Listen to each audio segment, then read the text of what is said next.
En antropología bíblica se estudia cómo está conformado el hombre a través de la revelación especial que es las Escrituras, cómo Dios creó, formó al hombre.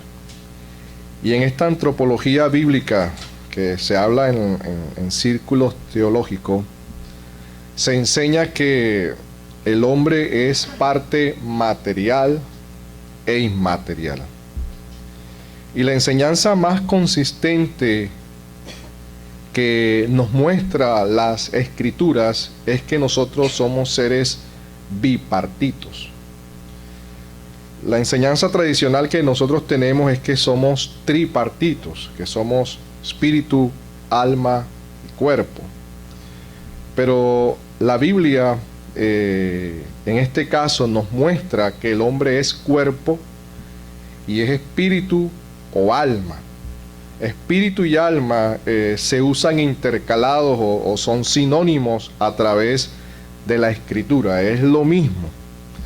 Y una evidencia bíblica que nos muestra la Biblia es que Dios creó al hombre, Dios creó el cuerpo del hombre, cuando usted ve el relato de Génesis, pero ese cuerpo solamente comenzó a existir cuando Dios sopló en él aliento de vida.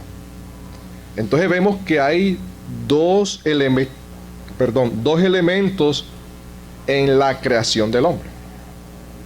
Hay un cuerpo material y hay un soplo, un aliento, un espíritu de vida. Y allí fue que el hombre pasó a ser un alma viviente. Se une ese aliento de vida que Dios da al hombre a su cuerpo. Entonces, por eso decimos que somos bipartitos. Espíritu y alma se intercalan y apunta la Biblia siempre a lo mismo. Y hermanos, esa dicotomía se ve en nosotros. Muchas veces nuestros cuerpos están bien, sin problemas, sin enfermedades, sin limitaciones, pero no así nuestra alma, la cual puede estar turbada, atribulada, angustiada, con miedos, a pesar de que nuestros cuerpos están bien. No sé si les ha pasado en algún momento. Y uno de los salmos así lo expresa con una pregunta: ¿por qué te abates, oh alma mía? ¿Por qué te turbas dentro de mí?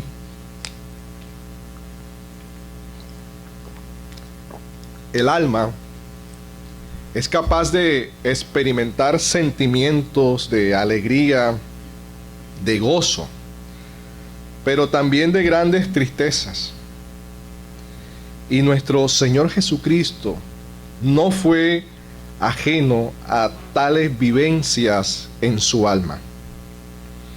Él dijo: mi alma está triste hasta la muerte. Y hermano, surgen unas preguntas. ¿Qué quiso decir el Señor con esas palabras? ¿Qué estaba pasando en el alma de nuestro Señor en ese momento? Son grandes preguntas que muchas veces somos muy simplistas. Y hermano, la Biblia da una respuesta a esas dos preguntas.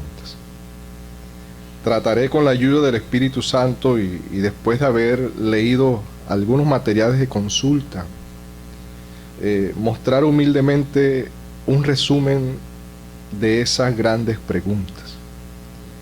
Y el objetivo es despertar en nuestros corazones, hermanos, una exclamación de adoración por tan grande obra de humillación de nuestro Señor Jesucristo. Para lo cual he titulado el sermón en esta mañana: la tristeza en el alma de Jesús.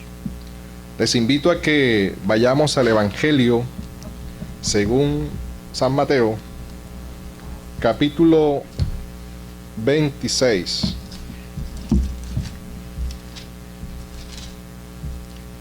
Versos 38 al 39.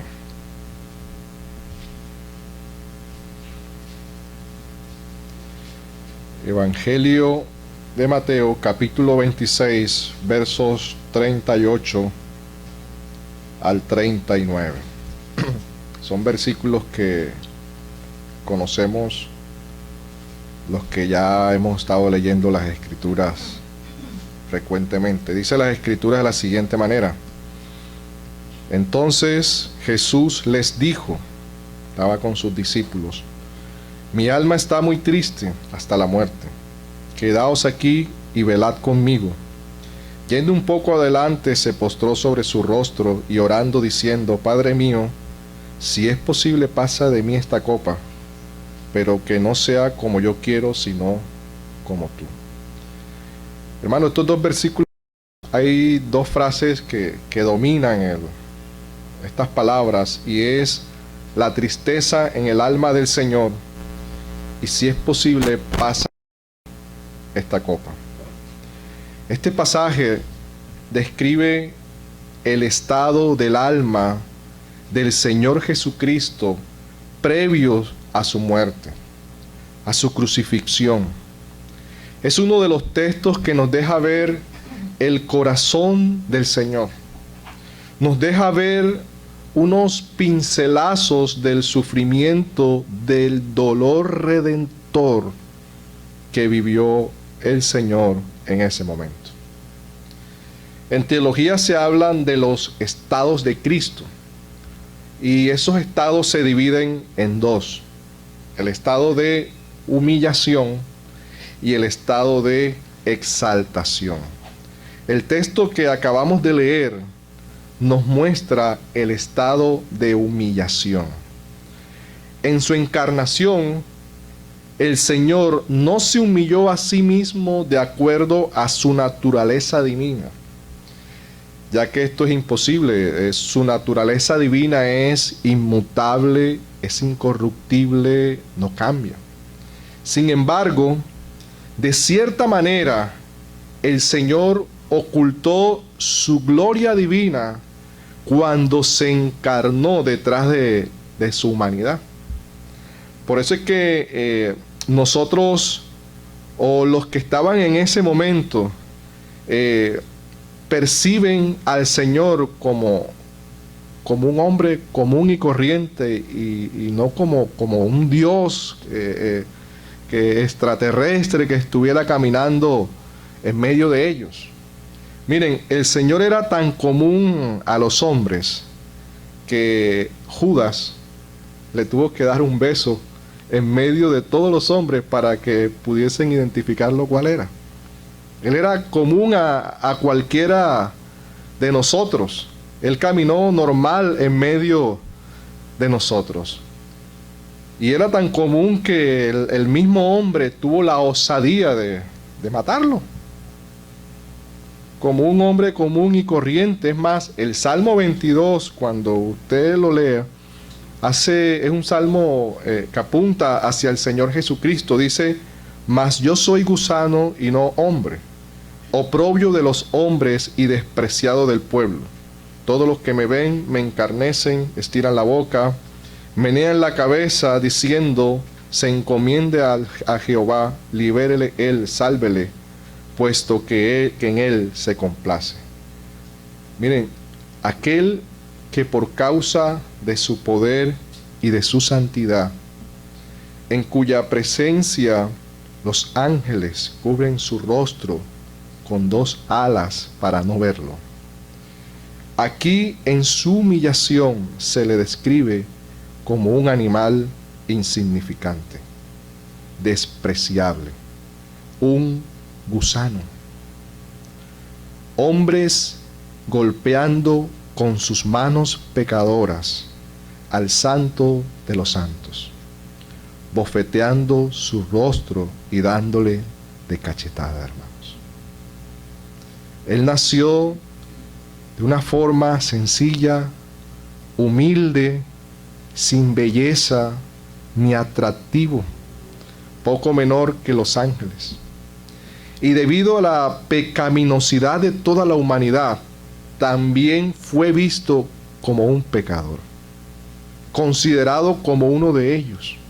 Él tomó la forma de siervo, se hizo semejante a uno de nosotros. El Rey del universo volviéndose un súbdito, un sirviente, para que tú y yo fuéramos enriquecidos en su humillación.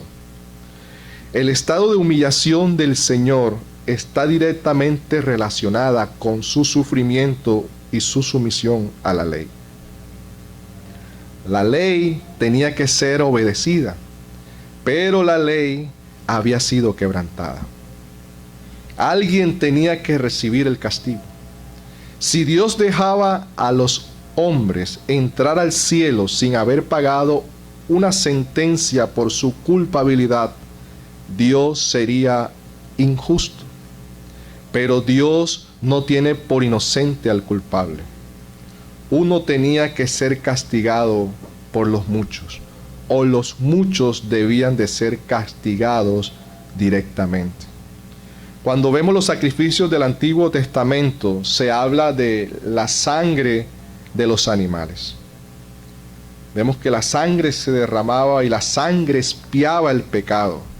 Pero, ¿por qué la sangre? La sangre constituye la vida del animal, tipificando el sufrimiento del alma de la fianza, del garante o la garantía. En este caso, la vida del mismo animal. El mismo animal servía como la fianza, el garante o la garantía. En pocas palabras, el animal representaba o estaba representando y siendo castigado por los muchos. Un solo animal por los muchos. En este caso, por el pueblo de Dios en ese momento. Y cuando nosotros vemos Levíticos capítulo 17, verso 11, dice: porque la vida de la carne en la sangre está, y yo os la he dado para hacer expiación sobre el altar por vuestras almas, y la misma sangre hará expiación de la persona. Todo lo anterior, hermanos, apuntaba al Señor Jesucristo. Juan el Bautista en una ocasión dijo: aquí el Cordero de Dios que quita el pecado del mundo. Isaías así lo confirmó: cuando haya puesto su vida en expiación por el pecado, verá el fruto de la aflicción de su alma con relación al Señor. El Señor colocó su vida en expiación. Y entendamos qué es expiación. Expiación es la eliminación de la culpa o pecado a través de un tercero. Cuando usted escuche expiación, ese es el significado. Es eliminar la culpa o el pecado a través de un tercero. Significa que Él, nuestro Señor, fue el Cordero. Sufrió y afligió su propia alma. Entregó su vida derramando su sangre. El castigo de nuestra paz fue sobre Él. Todo eso va de acuerdo a la justicia de Dios. El alma del hombre comete pecado. Y por lo tanto, el alma también debe ser castigada. La Biblia dice: el alma que pecare, esa morirá. El pecado requiere un castigo. El pecado es la separación y la ira de Dios. Y esa ira divina está sobre los hombres por causa del pecado. Ira y enojo a los que no obedecen a la verdad, sino que obedecen a la injusticia. Tribulación y angustia sobre todo ser humano que hace lo malo. Eso enseña las Escrituras. El alma es el sujeto de este sufrimiento, hermanos. Y para poder quitar todo esto, la fianza, la garantía, el garante, la víctima, tenía que ser castigada en su alma y soportar la angustia del alma. Así lo confirma nuestro texto base del sermón en esta mañana. Comenzó a entristecerse y a angustiarse en gran manera. Mi alma está triste hasta la muerte. Lo que el Señor quiere decir por medio de estas palabras en el griego es que está en gran peligro doloroso hasta la muerte. Ese es el sentido de las palabras en griegos. Es decir, el Señor en ese momento se encuentra totalmente rodeado por y a través de.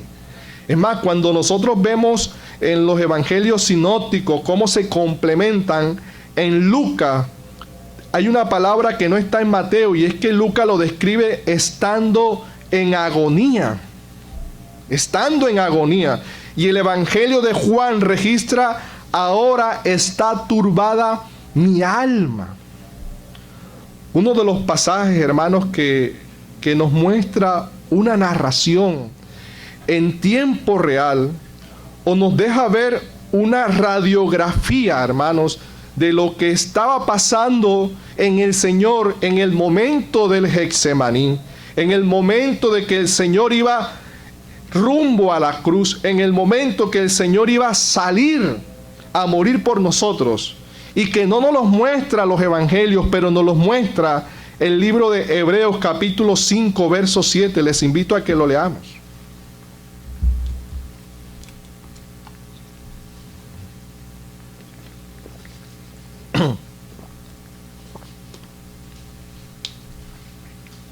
Hebreos capítulo 5 verso 7. Eso que está allí en ese texto lo vivió el Señor en Getsemaní. Dice Hebreos capítulo 5 verso 7: y Cristo en los días de su carne, ofreciendo ruegos y súplicas con gran clamor y lágrimas, hermanos. Lágrimas, el Señor lloró al que podía librarle de la muerte. Fue herido a causa de su temor, y ojo, temor reverente. Ese texto va unido a lo que pasó y lo que vivió el Señor en Getsemaní. Miren, ese temor reverente, el diccionario de Vine del Nuevo Testamento muestra la palabra griega eulabeias, y equivale a un temor reverente o reverencial miedo, hermanos. El Señor estaba enfrentando algo duro. O sea, estas palabras expresan el más alto grado de dolor. Las palabras griegas son excepcionalmente enfáticas para transmitir este dolor como un esfuerzo del más alto grado. Lo que nos transmite ese texto de Hebreo.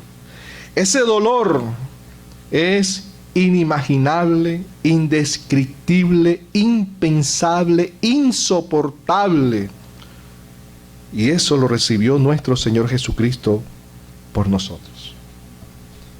Pero ¿sabe quién también lo vivirán y lo soportarán de esa forma? Los condenados.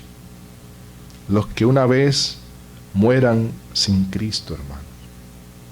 Dios nos libre. Para obtener una visión más profunda del sufrimiento del alma del Señor, hermanos, consideremos, además de estas expresiones de dolor, los resultados de esta pena. Mi alma está muy triste hasta la muerte, aunque su naturaleza humana fue apoyada de manera sobrehumana y extraordinaria, permitiéndole soportar un sufrimiento de una magnitud infinita. Él era Dios, el Hijo encarnado. La naturaleza humana no podía soportar un grado más alto de dolor sin sucumbir y morir. Tan grande, hermanos, tan grande e intenso era el momento que Lucas en su evangelio él registra que un ángel se le apareció para fortalecerlo. Muchas veces decimos, que él era el Hijo de Dios, él era Superman, él. Hermano, la Biblia nos está describiendo todo esto, lo que vivió Cristo en su alma. Alguien comentó de una manera figurada, no solo el cuerpo, hermano, era incapaz de soportar un mayor grado de dolor, sino que el alma tampoco era capaz de soportar más. O si esto fuera posible, por así decirlo, habría sucumbido y sido destruida. Es una forma de ilustrar esto, aunque no creemos en la aniquilación del alma.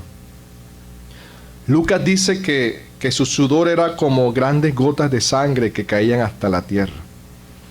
Y no se trata de una indisposición o debilidad en la naturaleza de ese cuerpo humano de nuestro Señor, ni de un trabajo físico que excede la fuerza humana. Más bien, la angustia del alma afligida y perturbada fue notoria, tanto que el corazón forzaba el sudor como gotas de sangre por los poros.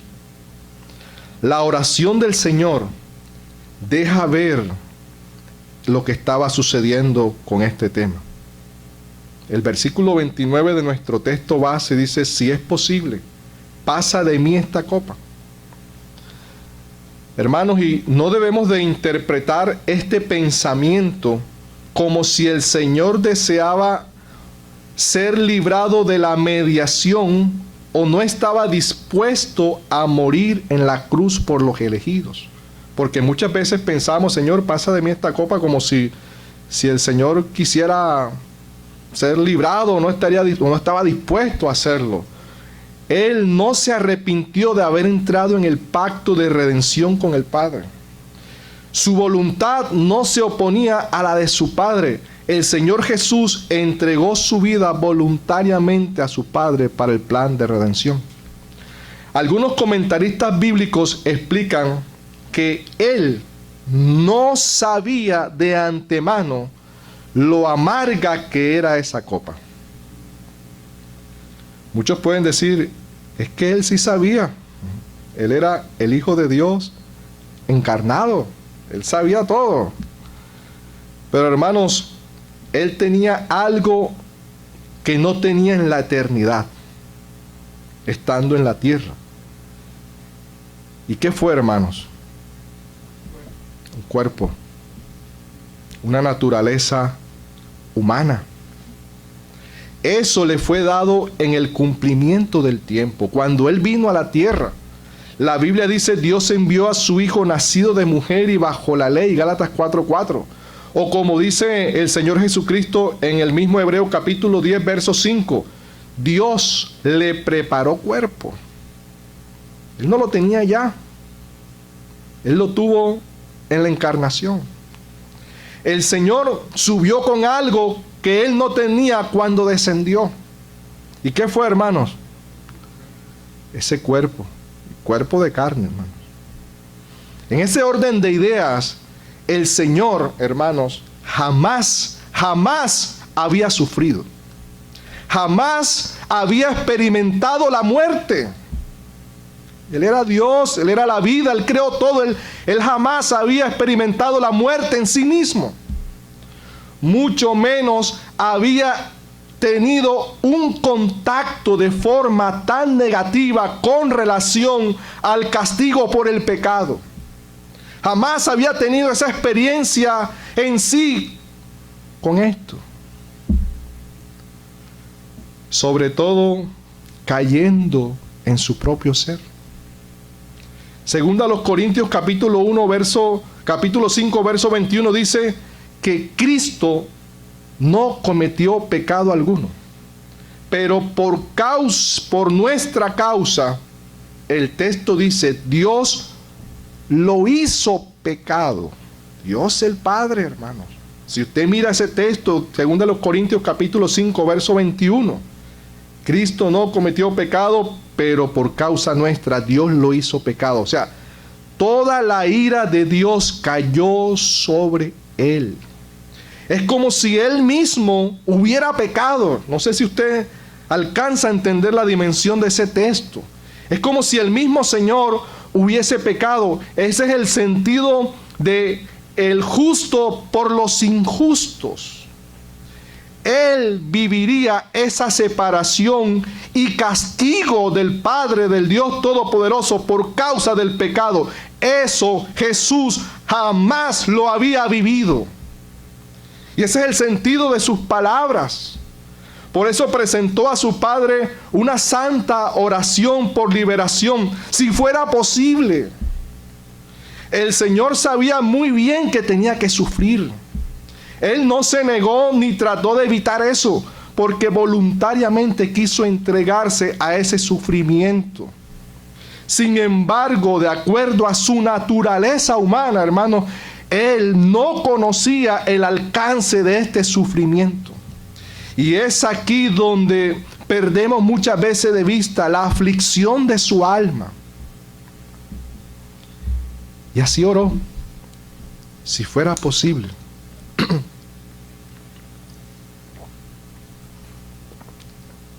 Si fuera posible que el pecado pudiera ser expiado con menos sufrimiento.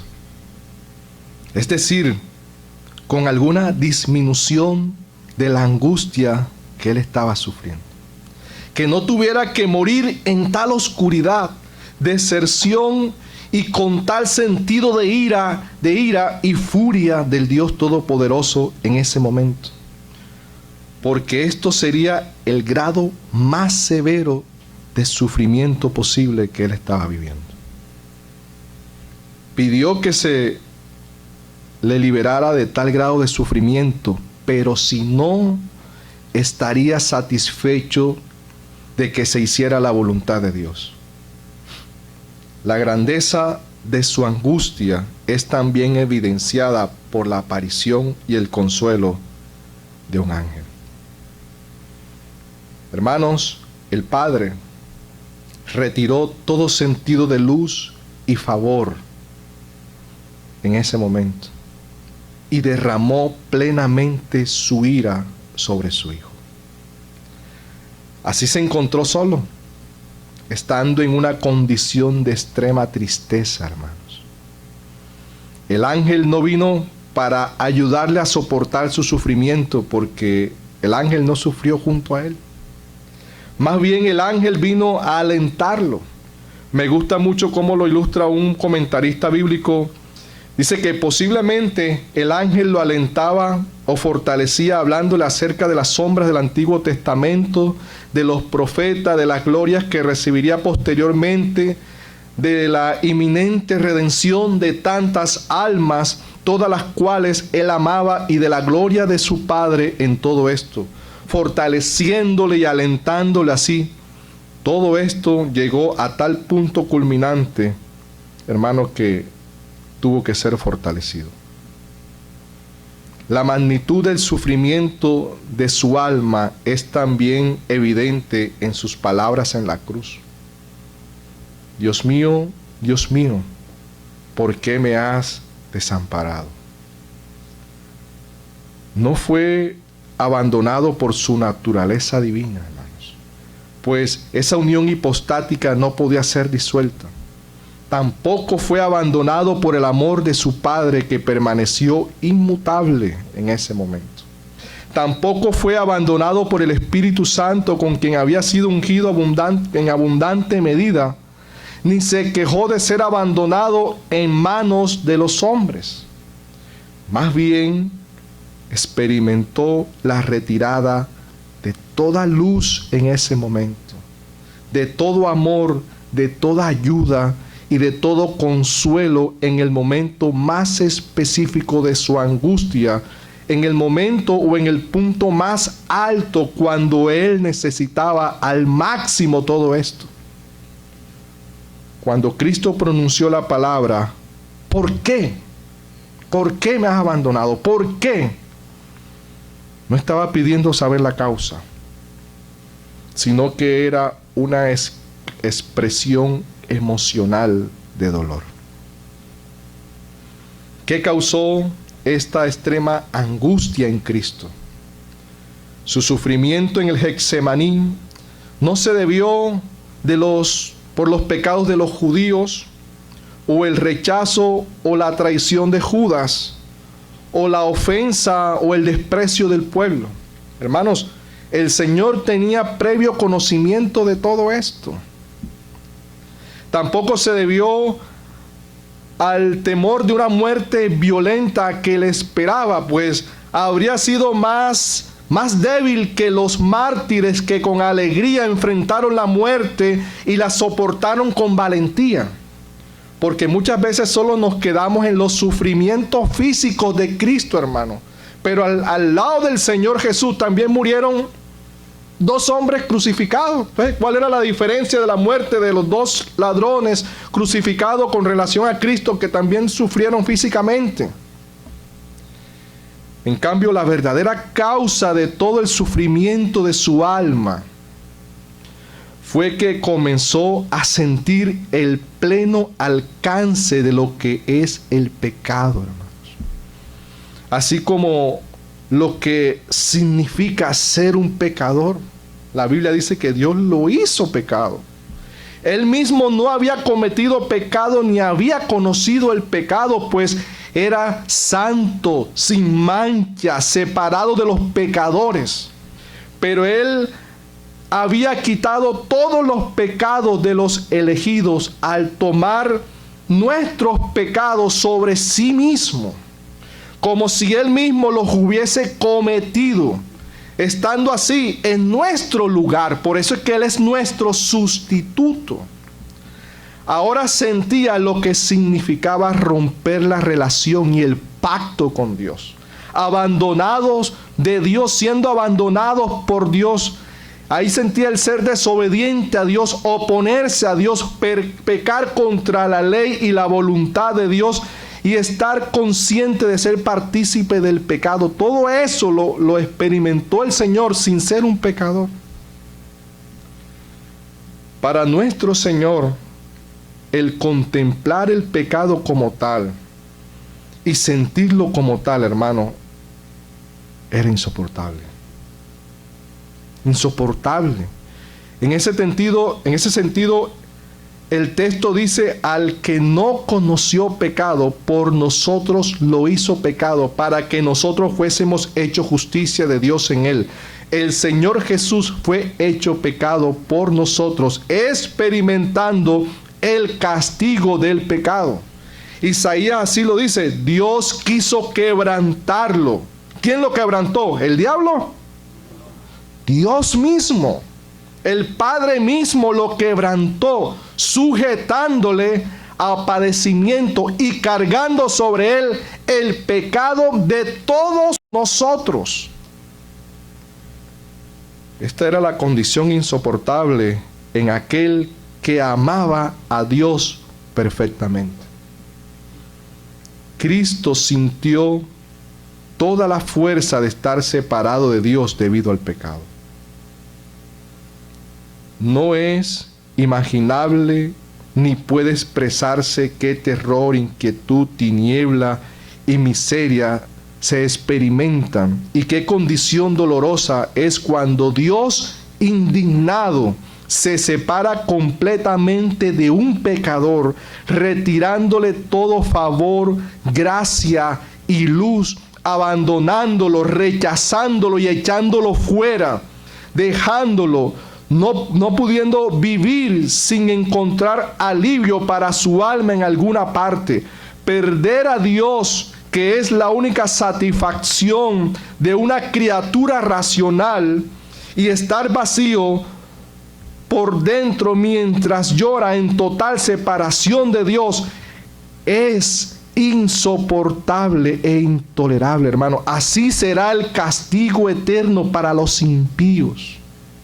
La total ausencia de Dios.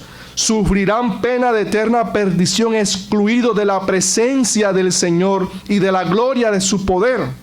Serán castigados con quebrantamiento perpetuo de la presencia del Señor y de la gloria de su poder. Así dice las Escrituras. Los elegidos merecían todo esto. Y esa fue la copa que nuestro Salvador bebió por nosotros. Tal dolor del alma excede nuestra comprensión, hermanos. La Biblia solo nos muestra esto, pero ninguno experimentaremos esto. Cristo experimentó toda la fuerza de la maldición, la ejecución de lo que es ser maldito. Hermanos, Cristo fue maldito en la cruz. Suena horrible, pero esa fue la gran realidad de las Escrituras. Si usted mira lo que dice Gálatas 3:13, maldito todo aquel que no permanece en todas las cosas escritas en el libro de la ley para hacerla. Cristo nos redimió de la maldición de la ley, hecho por nosotros maldición, porque está escrito, maldito todo aquel que es colgado de un madero. ¿Usted se imagina esto, hermano? Cristo siendo maldición por nosotros, cargando Él toda la maldición que nosotros merecíamos. La justa manifestación de la ira divina hacia el pecador, la terrible caída en las manos del Dios vivo y la experiencia de que Dios es un terror, no puede ser comprendida por nadie que no lo haya experimentado. Solo puede ser comprendido en pequeña medida por alguien que lo haya sentido en principio o en aproximación. Y no puede ser plenamente comprendido y expresado por nadie, y mucho menos si es un castigo eterno, tal como lo soportó nuestro Señor Jesucristo. Cristo también experimentó el terror del diablo con todas sus fuerzas. Lucas en su evangelio narra que en el momento de su aprehensión, el Señor dijo en el capítulo 22, verso 53, que la hora de la potestad de las tinieblas había llegado. Todo esto tuvo que soportar el Señor. No solamente lo físico, la separación de su Padre por causa del pecado, sino, hermano, también todos los ataques de las tinieblas en nombre de nosotros, sus hijos, los elegidos. El tentador lo tentó con sutileza al principio de su ministerio y se apartó de él por un tiempo, pero llegó con su mayor poder en ese momento y todos los ataques más severos al final sobre el Señor Jesús. Imagínense a nuestro Señor llevando el pecado de todos nosotros y toda la abominación que esto representaba, completamente abandonado del favor divino en ese momento de la cruz, experimentando sensiblemente el grado más alto de la ira divina y de la cólera de Dios como juez justo, y en ese momento siendo atacado y asaltado de manera muy sutil y horrible por los poderes del mismo infierno, hermano. ¿Qué estado extremo de angustia indecible debe de haber sido esto? Tal era el peso o el sufrimiento de Cristo en su alma y la copa que debía beber por nosotros, que lo llevó a decir: mi alma está triste y angustiada hasta la muerte. Es aquí donde encontramos sentido al texto del rico y Lázaro. Uno en el infierno y el otro en el cielo. El que está en el infierno, dice las Escrituras, que estando en tormentos, dio voces y dijo: Padre Abraham, ten misericordia de mí y envía a Lázaro para que moje la punta de su dedo en agua y refresque mi lengua, porque estoy atormentado en llama. Te ruego, Padre Abraham, envía a Lázaro a casa de mi padre, porque tengo 5 hermanos, para que les testifiquen, a fin de que ellos no vengan también a este lugar de tormento. El estado intermedio, hermanos. Cuando una persona muere sin Cristo, va directamente a ese lugar. Ahí lo está mostrando las Escrituras, el estado intermedio del alma. El alma, mientras no tiene cuerpo, pero allí el alma sufre. Y eso lo dijimos al principio. Nuestros cuerpos pueden estar bien, sin enfermedad y sin nada, pero nuestra alma está sufriendo. Hermano, esta persona dice, para que ellos también no vengan a este lugar de tormento. Hermano, qué cuadro tan doloroso. Parte de los tormentos de los que están allá, de los condenados, hermanos, son por los que están acá. Que ellos no vengan acá, hermanos. Padres que han partido sin Cristo rogando para que sus hijos no vayan allá, para que su familia no vaya a ese lugar de tormento, hermano. Eso debe ser un sufrimiento, unas depresiones en el alma profunda, hermanos. Que mis hijos, que mi familia, que mis hermanos, que ellos no vengan a este lugar. Eso los atormenta a ellos de día y de noche. En ese lugar hay memoria, hermano. En ese lugar no se olvida nada. En ese lugar hay memoria de las cosas. Y eso atormentará a las almas de las personas allí. Esta historia muestra a una persona sufriendo en su alma en el infierno, a pesar de que todavía no tienen cuerpo físico. Dios tenga misericordia y compasión de los nuestros. Demos la buena batalla por la salvación de ellos. Roguemos ante el trono de la gracia por la salvación de ellos, que vengan a Cristo, que corran a Jesús, que le prediquemos a Jesús con gritos de amor y advertencia. Huyan del infierno, que va a haber una gran cima en ese lugar que nos separará eternamente. Nunca podrán pasar de un lugar a otro, hermano, y es por los siglos de los siglos, sin descanso, hermanos.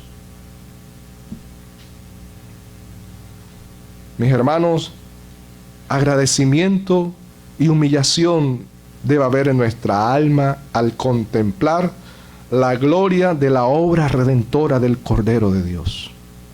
Tal contemplación por la salvación y la misericordia de Dios llevó al apóstol Pablo a escribir o a exclamar: oh profundidad de la riqueza, de la sabiduría y de la ciencia de Dios, cuán insondables son sus juicios e inescrutables sus caminos.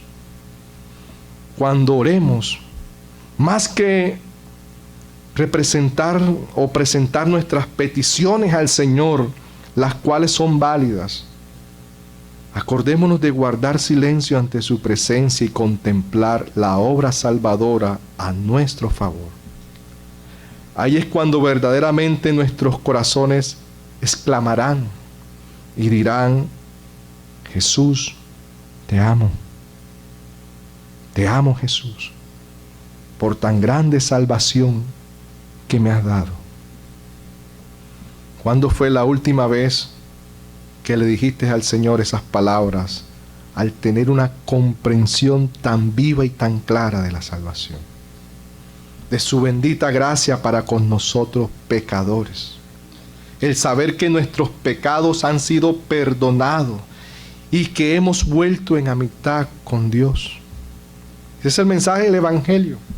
Las buenas nuevas que Jesús nos dio, sublime imputación de la justicia de Cristo a nuestro favor. Gloria a Dios por ello. Gloria al Señor por esta gran verdad que hoy llena nuestra alma, no de tristeza, sino de gozo inefable y glorioso y de una paz que sobrepasa todo entendimiento. Por eso, hermanos, que si no estamos en Cristo, Él no será nuestro abogado y nuestro representante legal en el momento que partamos.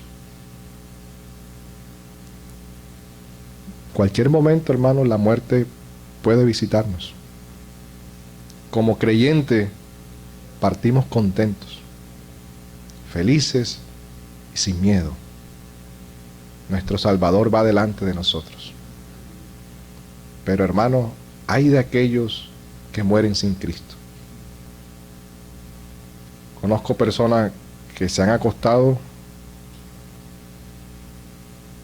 y no han amanecido al día siguiente. Hoy es tiempo de salvación. Si Cristo no está con nosotros, el diablo es el que nos va a representar en ese momento. Hay gracia en Cristo. Somos el fruto de la aflicción de su alma. Su sufrimiento fue nuestro alivio. Su pobreza fue nuestra riqueza. Su condenación fue nuestra salvación. Su tristeza fue nuestro gozo eterno. Amén.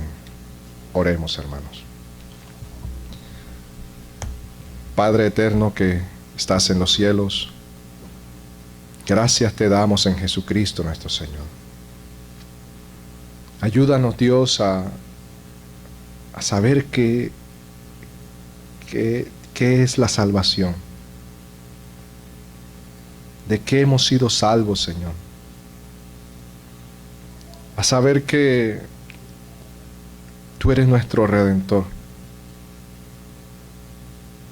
El por qué tuviste que descender y morir por nosotros. Ayúdanos, Señor. Somos débiles. Reconocemos nuestra debilidad, Señor. Somos pecadores. Somos malos, Señor. Pero gracias por tu Espíritu que nos ha hecho nacer de nuevo y nos ayuda. Perdona nuestros pecados. Perdóname a mí, Señor, porque soy pecador. Porque te ofendo, Señor. Pero gracias por tu gracia divina que nos sostiene. Ayúdanos, Señor, en medio de nuestros quehaceres, de nuestras actividades, de nuestra vida sobre esta tierra, Señor, a siempre meditar en ti, en tu palabra y en la salvación. Gracias te damos en Jesucristo, nuestro Señor. Amén.